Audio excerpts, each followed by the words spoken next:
Welcome back, Radcalites and Chad sexuals. It's your boy, Rad Chad the Mad Lad, and to some of you, your dad. And today we're doing another sneaky little art tutorial. I'll teach you how to draw boobs. That's right, tatars. You heard me correctly, titties. Your ears do not deceive you, but donkers. I'm not making this shit up. Breasts. First you draw a circle, but critically you want to curve it so it looks like a boob. Then you read Judith Butler feminist theory to work out if you're taking advantage of womankind for your own manly desires. Oh my, how phallic of you. You know, when I first started to draw for the channel, the first thing I wanted to learn how to draw was boobs. I didn't know how to draw the female anatomy before that. I'd always just doodle guys or cursed creatures. Sure, a part of it was I wanted to learn how to do the old booby in the thumbnail trick, though I tried to be more tasteful than some slop creators. Legacy of Kaiser, I'm blatantly talking about Legacy of Kaiser. But more than that, I felt limited. I mean, I couldn't draw half of Earth's population. I felt like a way of expression was locked off from me.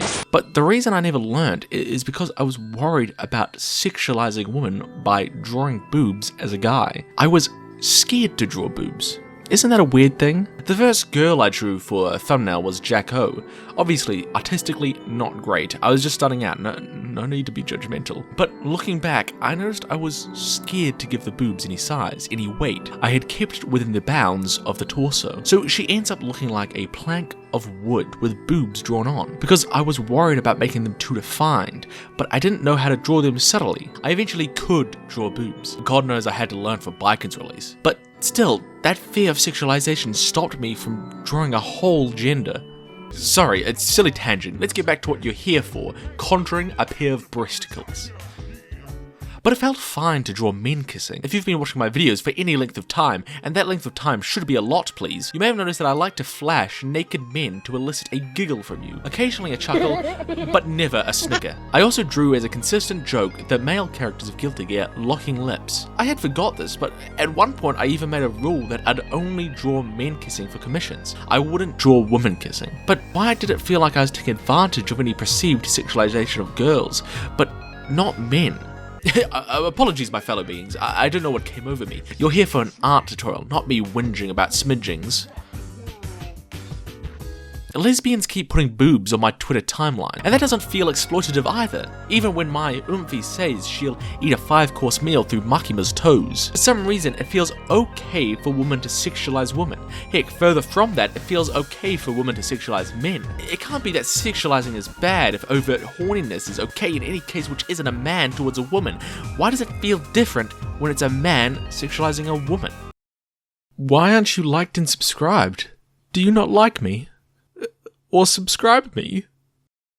Okay, there's undoubtedly something to be worried about. There's an over-sexualization of female characters compared to male ones. It becomes terrifically blatant when you see men in animated shows be squares, circles, gremlins, or all different shapes and sizes. Then women all get the same pear-shaped body. Then there's the male gaze where the camera treats the woman like a sexual object when they themselves aren't even being sexual. And don't get me started on anime. Yeah. There's a whole light-hearted trope for guys being creepy and predatory towards women, or the classic dude McGuyman tripping on an invisible rope and his hands coincidentally settling on a woman's gazongas.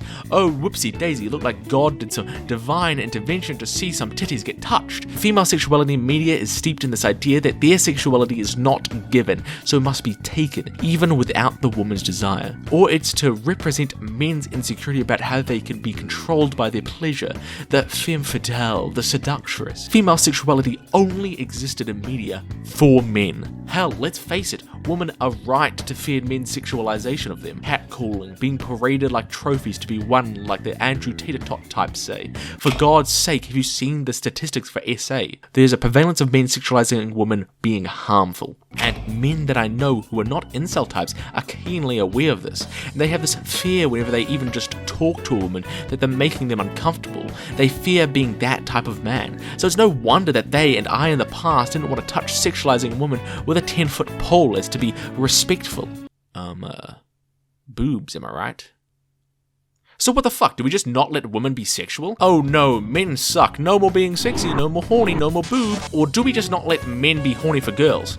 Actually, that'd be funny as fuck. I decree bussy only. No, sexualization, even when overt, felt fine in cases that weren't men sexualizing women. The problem is women being treated as sexual objects, that they are just a thing of leisure for men. But what if a female character, instead of being a sexual object, was a sexual person? If you need to learn how to talk to a lady, ask your mum. Bayonetta is in all regards overly sexualized. She's a dominatrix witch who is dressed using her hair, but her attacks are also her hair, so to fight she has to get more naked. She constantly flirts with men and makes sexual innuendos. Hell, even Bayonetta's creator admitted they just designed her this way because he was horny. But she's really popular in queer spaces. I mean, even the biggest Bayonetta fan I knew was non-binary. And that's because they see the essence of Bayonetta's character, her power. She is no damsel in distress. She is literally one of the most overpowered game characters ever, contending with gods themselves while acting all coy and playful. But outside of that, she has sexual power. She is the one sexualizing herself. She flirts with men as a playful back and forth, but the dynamic is always that she's in power, that she's the one toying with them. It isn't one taking from the other, it's a flirtatious dance. And she's also fucking fabulous. There's a reason why the gays want to strut their stuff the way she does and do her stylish dances. She oozes charisma. It's a celebration of one's own sexuality. She's hot as fuck and she's Bayonetta. Female empowerment. Woo! There seems to be a bigger cheer for empowerment of female sexuality, warranted with the way women have been presented in media. But male sexuality is a joke. Male characters that try to own their sexuality are treated as over the top and weird. Men culturally are not seen as beings to be desired, in the same way that women are. It's not normal for men to care for their looks with makeup or dressing provocatively or revealing. Frankly, straight men are boring as fuck and do not try. And the quote-unquote beauty standards we do set for men are fucking stupid. Want to be attractive? Change your height, change your pee-pee size, change your jawline. No, mewing doesn't work, and even if it did, who gives a fuck? What do you even need that for? To suck a dick better? Men are expected to desire, to chase after a woman's sexuality, but not to be assured in their own. So it's seen as amusing when a man dare tries to own their sexuality. I mean, the degree to which it's not taken seriously is almost disgusting. Remember the prevalence of dropping the soap jokes? Or whenever a female teacher takes advantage of a young boy, there are comments being like, where were they when I was young? Then there's how the internet makes being gay in of itself a joke. Gay sex, naked black men twerking. Oh, you've been tricked, you're actually gay now because you saw a femboy. What's funnier than one man trying to own their sexuality? Two men. Was I not a part of that? I mean, I was too scared to just let a woman have boobs, to be hot, to be sexual. So I only drew men kissing. Because that was funny. Because people don't expect that. And I thought I was better because of that. Boobs don't really seem like that big of a deal, all things considered. Heck, I could draw a cock. Wait, how do you draw a cock? Give me a second. But you might be wondering, what does it look like for a man to own their sexuality? Say, similarly to Bayonetta. Well, there is an example in Granblue, which I'm now realizing is a masterclass in subverting tropes, with Belial. Belial takes the role of the seductress, the femme fatale, or I suppose men fatale. While I critique the femme fatale trope being made to play on men's insecurities, it itself as a trope isn't bad. I mean, there are people in real life who take advantage of others by being so ungodly sexy, like me being so hot that you have to keep watching this video. If you stop watching, I feel self-conscious, please don't. It's just that this trope is heavily lopsided towards female characters. Belial could easily be treated as a joke and a weaker media product, but no, Belial is simply hot as fuck and the greatest flirt of all time. He knows he's insanely sexy. Everyone else knows he's insanely sexy. Literally everyone, men, women, and everything in between or without, wants Belial's dick. Another interesting example is in World of Warcraft, which is surprising because it spawned Asmongold. After a rocky company history with the way they sexualize women, particularly behind the scenes, Blizzard wanted to clean up WoW's image and make it feel more inclusive. After all, it is the game where all the male characters of each race have interesting shapes, yet they were too cowardly to make the Worgen girls feral, the orcs huge muscle babes, or to include the alpha trolls. My beloved. However, when it comes to addressing the succubus, a very obviously over-sexualized female demon, they didn't just scrap it outright, being like, it shows women as manipulative using their huge gazongas. Instead, they evened the playing field and made an incubus, which is, oh my goodness, they're kinda hot, which I realized does fix it. It's okay to have these sexual characters. It's okay to have characters who use sexuality to manipulate others, but it's the fact we put so much focus on women having to be sexual for men's sake. When if we just allow all to be sexual, sexuality can just be an aspect of character. Drawing boobs having the same weight as drawing moobs. You fool. You utter buffoon. You thought you had it all worked out. You were quick to pick up on my trick that this was no mere art tutorial. Maybe you picked up on my clues that it would go into a more nuanced look of sexualization in media. Not everything was as it seemed. Yet you still don't understand. You still don't see what you have stumbled into, for this is no mere video about any of that. This was all along yet another Kill la Kill video essay. I only watched Kill la Kill last year, but I had it hyped up for years before that. But when I started watching it, I couldn't help but worry that it would be the usual anime yikes. I was critical of how the anime non-consensually sexualized the female characters, such as when Ryoko first puts on senkitsu and is thirsted after by a whole crowd of male characters, while she herself is very obviously uncomfortable by it, and just wants to rustle and tussle. Also, two main perpetrators of non-consensually sexualizing Ryoko are a child and a parental figure. And the fact that she and most of the other characters in the cast are underage while being dressed like this and lusted after by crowds and adults, and Japan, why do you do this? You don't need to. While I still retain those second two things are omega yikes, Ryuko being non-consensually sexualized is recontextualized with the final act of the show. But first, we need to mention everyone's favorite teacher who strips in front of his students, Mikasugi. He works for Nudist Beach, trying to stop the oppressive overlords of Kill la Kill's world from putting evil alien shirts on the human race. It's anime, don't worry about it. He's a character who oozes hotness and sexuality. He's constantly doing poses and loosely wearing his clothes to the point they're slipping right off. Though this is simply his aesthetic.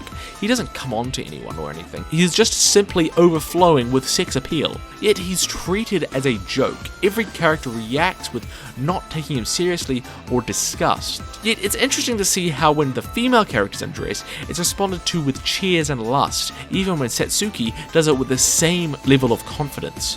If you've been actually paying attention to my video instead of half paying attention in the background while playing a game, I see you, look back over here you fuck, you'll have realized this reflects the exact issues I outlined at the start. Ryoko is forcefully becoming an object of male infatuation, and Mikasugi's sexualization is not taken seriously. Now we get to the final act, where after everyone turns against the oppressive bourgeoisie class, the proletariat gets butt naked. They are taken seriously and respected while being naked. No one is sexualized against their will. They just embody themselves and join together for a common goal. Just like the oppressive alien shirts being forced onto people, the forced sexualization from the masses at the start are societal pressures, when in reality we should express ourselves in any way we see fit, and we should have control over how we are sexualized, not have it forced upon us. And by the very end, after the big bad babe has been defeated in outer space, everyone stands in the stadium together, butt-ass naked. The expectations of society have been broken down.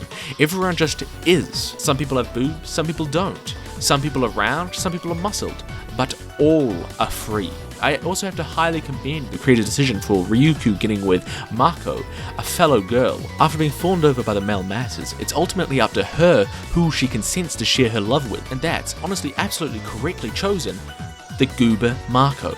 Characters in media, and even we ourselves, should be able to dress provocatively, be sexual or sensual, but still be respected as human beings. It should be in our control how much we're sexualized. Consent is always of utmost importance. Likewise, you should respect others who do that too. See them for the human they are, and not sexualize them more than they are comfortable with. You can admit another's hotness, but in a way as though you're admiring someone's tech-dicking skills. I mean, if we forget gender, there's nothing really wrong with being hot or sexual. We just need to have respect of others, not treat others just as sexual objects, but as hot fucking people. And hotness changes between person to person, place to place, time to time.